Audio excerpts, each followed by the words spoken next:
Today's video, I'm going to be showing you how my third week here in Bali, Indonesia went down. I'm actually having to defend my singles ATP point from last year, so there's quite a bit of pressure to renew that point, otherwise I drop off the ATP rankings for good. Now I showed you what went down in the last 2 weeks, managing to lose 10-8 in the first week in the last round of qualifying, second week losing in main draw 7-6 in the third set, but this week I managed to get food poisoning the night before I started playing qualies. So let's see how that went down, and it wasn't pretty. Yes guys, so I'm just in the toilet. I've been sick a few times. I think food poisoning. I'm going to spare you from showing you the image of my sick, but yeah, I'm not feeling too good, but staying hydrated, and yeah, hopefully feel a little bit better, and yeah, qualies tomorrow, it's not looking good. Right guys, so it's now the next morning. I'm feeling a bit rough. So last night I threw up 3-4 times and then began to get a bit better. Then at 1-2 a.m. woke up again and then managed to kind of sleep through the rest of the night. So I feel better now a little bit. Gonna do whatever it takes to win today. So now 9:30, it was time for breakfast. Had a coffee, had some carbs. I couldn't really eat too much and I had to go straight onto court for the qualifying. Now I was actually playing against an alternate who came in, an Italian, and I was really struggling on court. Now the conditions in Indonesia are quite tough to begin with. It's hot, it's humid, you already feel lethargic, but when you literally feel like you have zero energy, I knew it was going to be more of a mental battle, you know, on the court, not to just kind of retire, give up, and just kind of play the points super smart. You can see me here just trying to be aggressive. I really knew that that's going to be my biggest weapon, and just get the serve in, charge the net if I can, and if I can't, just try and stay in the middle of the court and hit the ball pretty much as hard as I can to the sides without missing. And yeah, I think I was, you know, lucky enough that I had the skills to be able to kind of do that, you know, in this first round. And, you know, that was the strategy pretty much, you know, in this first set.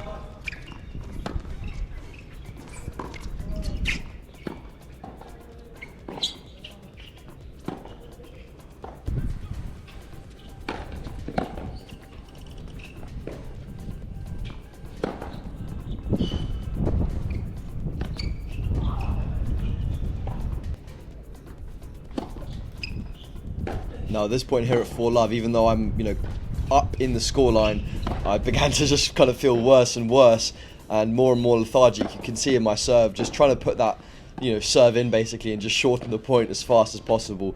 And I was playing some really good tennis actually, not looking back at it now. Obviously, you know, points like this, for example, I was, yeah, trying to move as little as possible, but in terms of just consistency and not making it hard for myself, I think I did a decent job.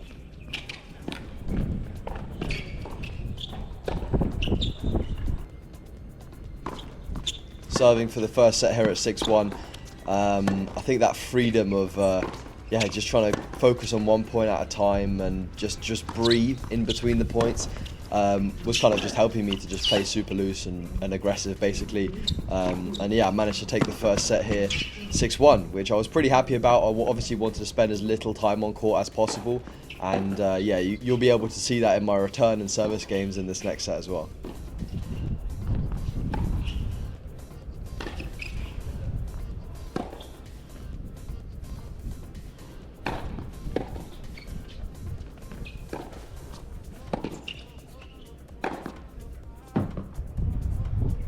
Here at 30-15, I knew this was going to be a key point, so decided to just strategically inject a little bit of energy these 2 points. Obviously I didn't want to go down and break and make it harder for myself, so, you know, if there were situations during the match where, you know, that kind of must-win points, I did just try and muster up the energy to try and, you know, basically, you know, just lock in and win these points, because they're obviously just super important. But yeah, it definitely did take a toll on me to, you know, play these kind of longer, more intense points.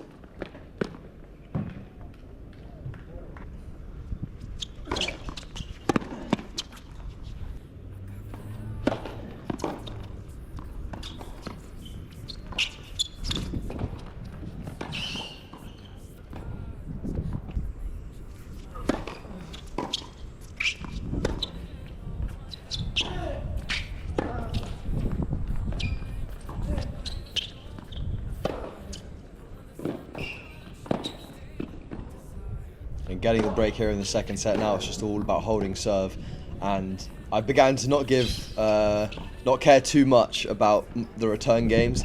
And in my service games, obviously just trying to do as much as possible to win them at the littlest physical cost. I mean, you can obviously see I'm really just trying to conserve my energy as much as possible here. And obviously I wouldn't try and do this, unless I was really struggling. Obviously just for respect to the opponent and all those reasons. But yeah, I was 100% just pushing here to just get through this one.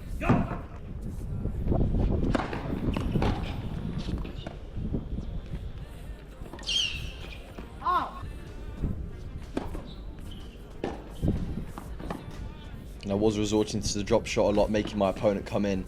And yeah, obviously going up 5-3 here. Chance to close it out as early as possible. Wanted to try and take it, managed to get a game point. And yeah, opponent double faulting, and I managed to make it through somehow. Also guys, if you enjoyed this content, I'd really appreciate it if you helped us out on the road to 300k subscribers by going down there, liking the video, and of course subscribing. Now let's get back to the video. Yes guys, so managed to get the win. Got some coke and to rehydrate. So out of it. Gonna head to the hotel, rest, recover, and yeah, go again tomorrow. Yes guys, so I'm next set on. Feeling a lot better today, but we're coming out of the illness. So yeah, still no match warm up, but gonna just try and go out there and put in a good performance. And before we see if I can get through the next match, I wanted to thank the sponsor of today's video, Baseline Vision. Now the Baseline Vision product is a cutting edge piece of tech in the tennis space aimed at transforming your on-court experience. Now I wasn't just going to promote this without testing it out myself, so I did a full 2-hour practice session with the Baseline Vision. There'll be a link in the description where you can check out the full video, but I was crazily impressed by what it can do. But overall, I really liked it and I really enjoyed playing with it massively. Once set up using the cameras, the Baseline Vision can track your open free play, including loads of different stats and metrics, which you can then use, for example, height over the net, to create custom drills that you can then work on and have a measurable way of seeing whether you've improved. Good shift in Oh, I literally switched. Yeah. I was also crazily impressed by its line cooling features, where it was actually really accurate. I also competed against my cameraman in 2 games which work on depth and tempo, and because of the interactive nature and it cools how many points you're on and stuff like that, He's still 600 up. it was actually really fun and motivating to compete. Way! So if you want to check out all of the insane features that this product has in a lot more detail, click the link in the description to the second channel video or go straight to their website where you can check it out in more detail. And now let's get back to the video. Yeah, so like I said, not the best preparation. I was playing against James O'Brien, a very strong Australian player, currently the world number 2 in over 30s Masters tennis.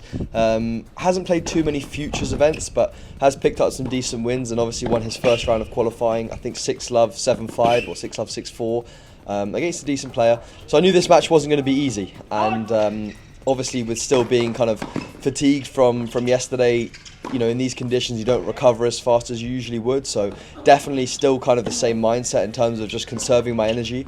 But I obviously knew this match wasn't going to be as straightforward, so really wanted to try and take this first set to hopefully try and force my opponent to kind of begin to lose hope or lose confidence or get fatigued himself. But yeah, that was basically the strategy going into it.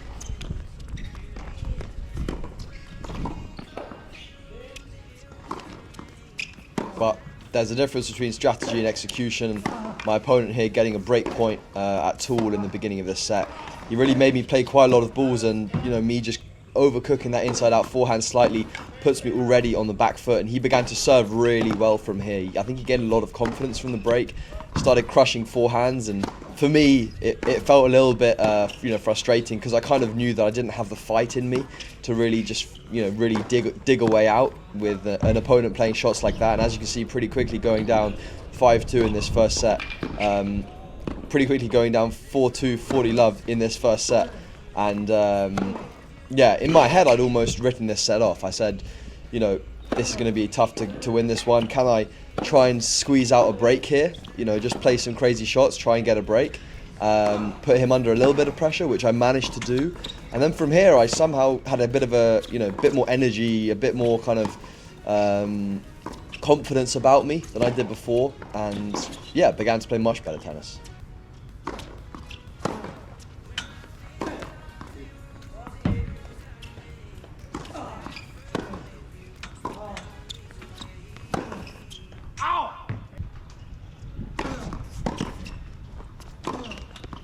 And here, as you can see, a tight game with some set points and making that ball cross court, saving the 1 set point, and a break here to break back and level it out at 5-all. huge dig from 5-2 down, and there you can see what it means. And yeah, we're right back in this one. Let me tell you, even though I was tired, I really wanted this one. You know, I battled through, I fought through, not even thinking that I'd be able to step foot on court. Talks with my coach, my parents, basically weighing up whether it even makes sense to play in these conditions, especially when ill. But I wanted to give it a go, and a lot of the people I talked to said that potentially they would stop, but I said, look, I'm going to give it a go. I'm going to leave it all out there, just because number one, I want to see what I can do, because I felt like I was playing good tennis. I want to give myself that chance, and number two, I really feel like I kind of owed it to myself for the last week where came so close. I felt like I deserved to win, and I think that just wanted to kind of prove to myself that I could. Over kind of anything else. But as you can see here, going down a break, and my opponent here chance to take this first set once again, and overcooking that forehand slightly. I lose this first set 7-5, and I knew it was going to be a long way back, but I was ready for it.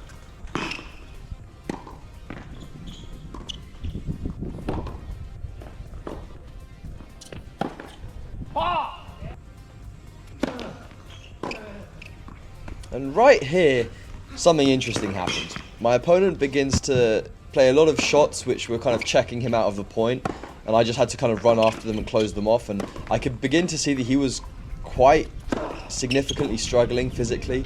He did get a medical timeout, and he said he was feeling dizzy and couldn't really basically see the ball, and these conditions were tough, and I tried to finish this set as fast as humanly possible, as you can see. But in the match tiebreak, I knew he was going to give it his all, and let's just say it was super close, and it was going to be a battle of who wanted it more mentally.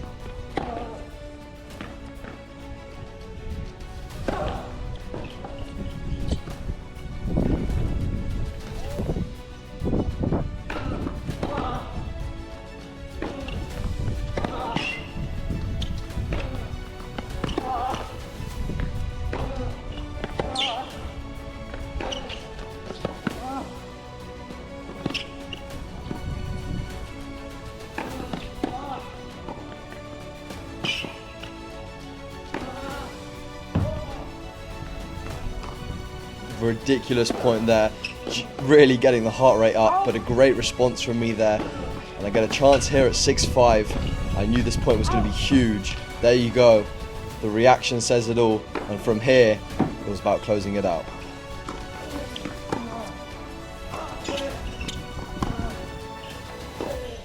And the angle winner to take the win and move into the main draw for the second week in a row. Yes guys, managed to pull through. That was a real physical and mental battle first set. Felt like I had the level, but physically my body was just telling me no. Obviously still recovering a little bit from Saturday night. Found a way, dug it out. My opponent had some physical issues in the second set. A little bit tight in that breaker. First time back-to-back qualifying in a 25, so that's definitely a step in the right direction, and yeah, pretty gone. But gas with the win, let's go. And so another successful qualifying campaign, even with some food poisoning issues. However, next week, I'm going to be showing you what went down in main draw, and you're definitely not going to miss this because it was crazy, let's just say it like that. So thank you guys for watching, I hope you enjoyed. Smash that subscribe button, and I'll see you guys in the next video.